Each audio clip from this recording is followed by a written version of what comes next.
The people of Hawaii are looking to us to create an efficient government, define core services, and do everything possible to live within our means. Although I will be supporting this budget, I have reservations as I think we have not done a good enough job at accomplishing the goals that I stated. All members of this body are aware of the significant budget predicament that Hawaii currently finds itself in. No one disagrees on this point. Mr. Speaker, where the members of this body disagree is their belief of how to best weather this storm. When it comes down to it, we really have to ask ourselves whether we're willing to take the appropriate actions necessary by asking tough questions. In short, the administration has taken steps to reinvent government versus temporarily tinkering with it. As members of the executive branch, each department director performed their executive branch responsibility by reviewing its own strengths and weaknesses, eliminating redundancies and inefficiencies, and making needed adjustments. Indeed, the administration performed a programmatic analysis of its own operations, taking into account the resulting impact on services of layoffs. In the legislature's attempt to undo the administration's effort to become more efficient and reinvent government, we've reversed some of their work because of philosophical disagreements. Case in point, this measure restores 112 positions in spite of the reality that labor costs contribute to 70% of the state's budget. Most of these positions are not funded, so I agree with that. But with their restoration implies their further potential to be filled. This means that despite the needs that come around when times get better, the legislature is giving the signal to fill positions from an old and possibly outdated plan. This is not reinventing government. Now is the time to really reinvent government and reform government versus temporarily tinkering with it to achieve the facade of reform. Departmental leadership is closest to the everyday running and management of the executive branch. Often, when this administration and its departments try to innovate or streamline their delivery of services and programs, the legislature has an immediate gut reaction. The Department of Human Services epitomizes the legislature's often negative knee-jerk reaction to reinventing government. Nationally, Director Kohler has been honored for her work as Governing Magazine's Public Official of the Year across the nation. DHS has made a genuine effort to increase the quality of services and care while reforming the bureaucratic red tape that often hamper the agency's mission. There are a few strong criticisms of the Department of Human Services and the management decisions of Director Kohler. The criticisms center around two programs: the Eligibility Processing Operations Division, or otherwise known as EPOD, its reorganization, and the Child Welfare Services Division. These two divisions service people in our state who are considered some of the most vulnerable. I'm going to focus on these two areas as examples of how difficult it is to reinvent and create an efficient government. Upon careful review of the proposed RIFs in this area that handles the EPOD program, I have come to the conclusion that we are making the wrong decision by restoring these positions in HD1. One would think that eliminating positions in these areas would lessen services. Representative Ching, would you like to yield time? Yes, Mr. Speaker, I yield my time. Thank you very much. Please proceed, Representative Finnegan. Thank you, Mr. Speaker. One would think that eliminating positions in these areas would lessen services. I'm going to take the time to explain why the opposite is true.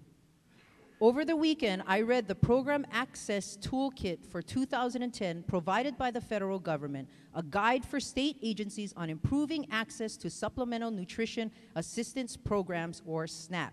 This guidebook focuses on eligibility and access for this federal assistance program. It also mentions other eligibility type programs that we're using for federal government.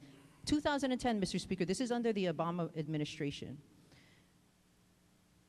This 40-something odd page basically refutes a lot of the negativity that people are seeing with the EPOD reorganization. EPOD opponents are saying that customers could no longer receive in-person help when applying for benefits. Not true. Customers could still receive in-person help on all islands from DHS staff and community partners. Customers would have the added options of applying online or by on-phone, added options, which will make it faster and more convenient to apply. This talks about community partnerships, face-to-face interviews, using your existing resources in a different way, reorganizing, reinventing government. EPOD opponents are saying that customers would get trapped in an automated phone system. Again, not true. Customers who call DHS would speak directly with an eligibility worker, just as they do now. Customers could also communicate with eligibility workers via webcam if they prefer. The federal government encourages phone interviews for the SNAP, or the Supplemental Nutrition Assistance Program. And also, it talks about encouraging these other offices, because there will be DHS offices on every island. EPOD opponents are saying that fraud would increase if interviews are not conducted in person. Again, not true. The federal government points out that telephone interviews in the SNAP program have not produced increases in fraud, contrary to, and they call it, a common myth. In fact, a customer's telephonic signature or a voice recording is considered more reliable than an electronic signature. HGEA and others, I think some legislators, are opposing EPOD because it would mean the loss of around 230 public sector union jobs. These positions would no longer be needed because EPOD would significantly improve the workflow in processing applications. It is unfortunate that some union workers would face layoffs. However, we must remain focused on the prime mission of delivering benefits and services to customers as quickly and efficient as possible. EPOD would also generate significant cost savings for taxpayers during the worst economic downturn in state history. That would free up money to be used for other important needs. This past Saturday, there was an opinion editorial on this EPOD program stating that Hawaii can no longer, quote, Hawaii can no longer afford a horse and buggy government that is labor intensive, costly, and slow, and also states reform comes with a price. In this case, her proposal, meaning Director Kohler's proposal, would close 31 offices and eliminate 230 jobs while retaining 289 staffers. That is making her unpopular among those who would lose their jobs and the Hawaii Government Employees Association, which represents them. Speaker, I would like to ask the permission to insert this article into the journal. Sword. Thank you, Mr. Speaker. Now, we should not get defensive when you're trying to use an analogy of a horse and buggy and just saying, hey, it's time to get into a fast car. We're not calling, or she's not calling, the employees horses. Mr. Speaker, if we're going to do the right thing, we cannot be defensive. We take a look at the existing situation, we make things better. The committee report also finds that DHS has used questionable judgment and quotes an article about consultant Sandy Hoback. The media article this report cites is a small online publication, and they quoted a long-term welfare recipient who doesn't like how the system works. That is no basis for calling the consultant's competency into question. She is a nationally respected consultant who has helped many states upgrade their human services. Representative Seeley, would you yield your time? I yield my time. Thank you very much, sir. Please continue, Representative. Thank you, Mr. Speaker.